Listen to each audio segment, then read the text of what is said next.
Je vais vous expliquer quelque chose d'extraordinaire. En hébreu, le mot noir se dit kushi. Alors bien sûr, vous ne connaissez pas l'hébreu, mais faites-moi confiance. Le mot kushi s'écrit en hébreu kaf vav shin yud.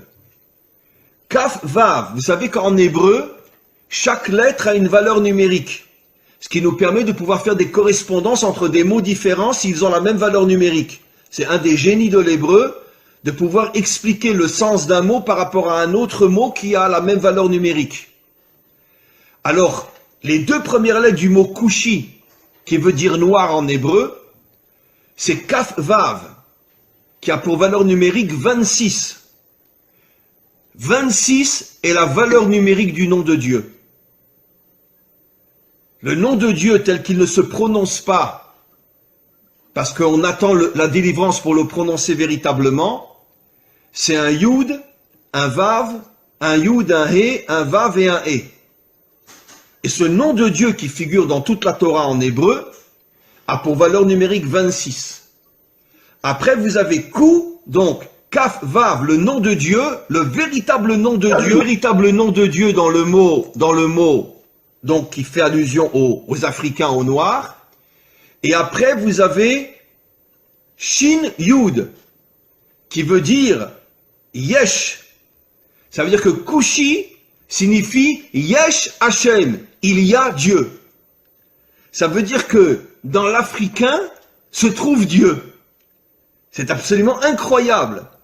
Dans les peuples africains se trouve le Dieu authentique qui a pour nom Yudke Vavke.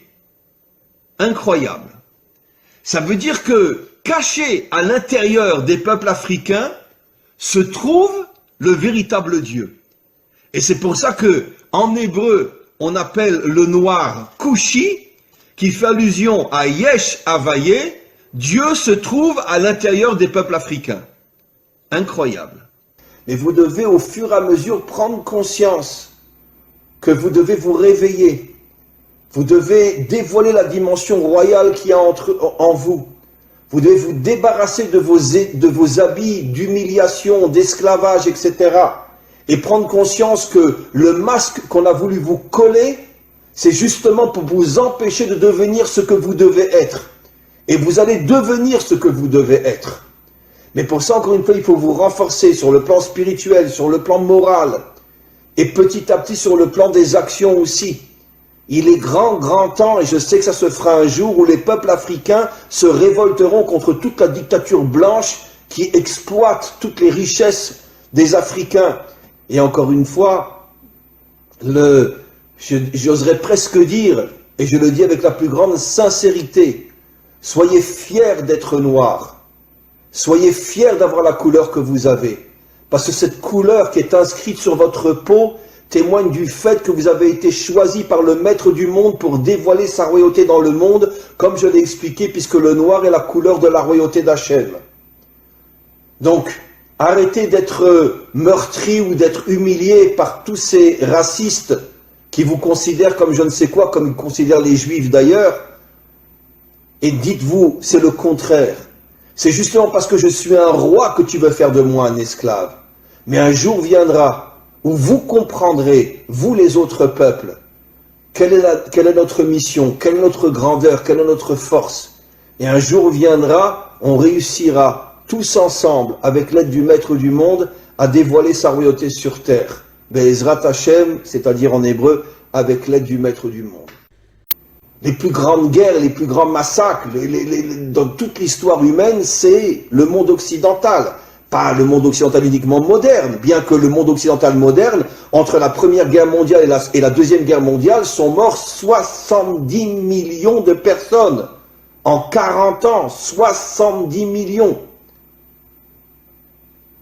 Pas en 40 ans de guerre, mais il y a eu la Première Guerre mondiale qui a duré 4 ans, la Deuxième Guerre mondiale qui a duré 4-5 ans, entre les deux, il y a eu à peu près 20 ans, donc en 30 ans, 70 millions de morts.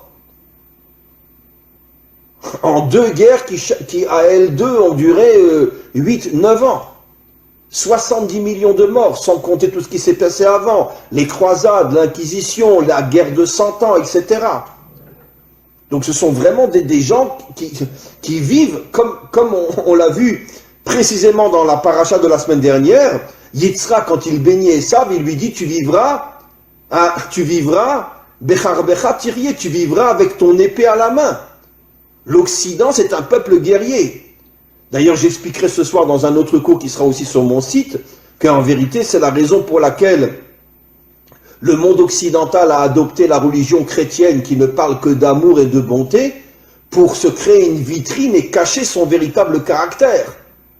Parce que justement, le monde occidental est tellement violent, il est tellement assassin et meurtrier, qu'ils ont eu besoin de se créer une religion qui va nous faire croire tout le contraire de ce qu'ils sont véritablement sur le terrain. Bien sûr, je ne parle pas de tel ou tel citoyen, je parle des dirigeants et je parle malheureusement des peuples qui sont exploités et qui sont soumis et qui sont obligés de suivre leurs dirigeants. Mais quoi qu'il en soit, le monde occidental s'est attaqué comme jamais personne au peuple noir, parce qu'il semblerait que dans le subconscient ou même dans le conscient des dirigeants occidentaux, ils savaient que le peuple noir avait une mission qui allait mettre fin à toutes les dictatures et à tout le mal qu'il y a dans le monde, à toute cette corruption qu'il y a dans le monde, et c'est la raison pour laquelle ils ont tout fait pour les transformer en esclaves.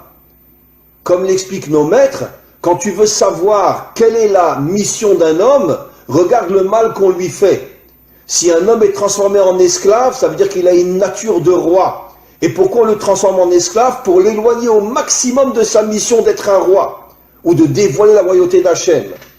Maintenant, figurez-vous, mes amis, que depuis des millénaires, nos maîtres nous expliquent que chaque attribut divin, chaque sphira, en hébreu sphira, en français attribut divin, c'est-à-dire une qualité divine, là on parle de la malchoute, chaque qualité a une couleur.